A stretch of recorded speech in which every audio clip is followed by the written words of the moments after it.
Sir, you're questioning the intent of the BBC. You've called BBC's documentary gutter journalism.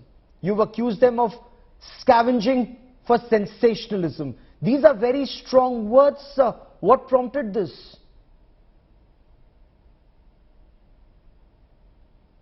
It is gutter journalism. It is. And I use those words advisedly. I have great respect for the BBC in many respects, but this documentary, I cannot understand how anyone would air it.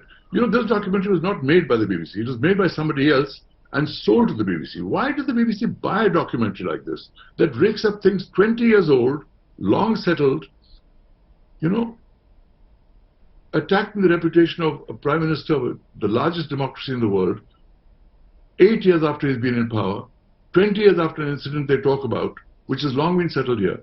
What is the motivation of the BBC? Why do they do things like this? This only stokes more tension between Hindus and Muslims, and therefore I think it should be banned because it's an incitement to violence, in my opinion. It doesn't do any good for relationships between Hindus and Muslims in England either.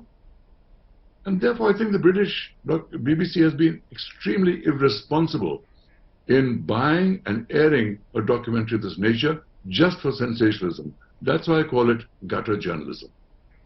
Sir, but is there any evidence that it's been bought and not made by them? Are you saying that the intent of this documentary, of the filmmakers, the intent itself is malafide, aimed to foment communal tension in India?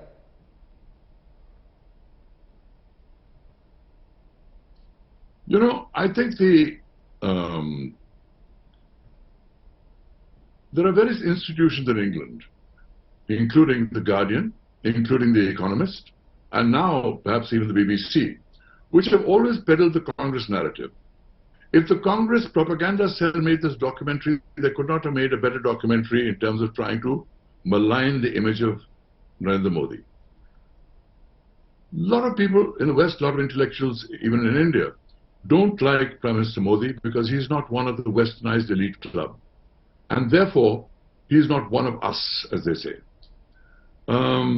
It's true, he's not. He's a man from the heartland of India. He's a man who speaks Hindi with pride. He's a man who has come to terms on his own terms. Okay. And therefore, why the BBC makes a documentary like this is beyond me. And the fact that nobody's been punished or fired for making a documentary like this surprises me. They might, you know, they're very clever because in this documentary, while even making all these heinous charges, they keep saying, however, this matter was cleared by the courts, almost to the sideline. However, this matter was adjudged to be different. A throwaway. Those are the main points. From the beginning, the first 2 minutes of the documentary say, Modi's rule has been marked by religious turmoil in India. Well, there's not been one major communal riot in the last 8 years, and they talk about religious turmoil in India. I find that offensive. That's why I use such strong language against the BBC. They have acted very irresponsibly, and somebody should lose their jobs in the interest of fair reporting in journalism and belief in the truth of the matter.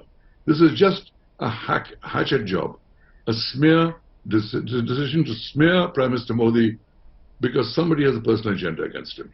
I can't think of any other reason.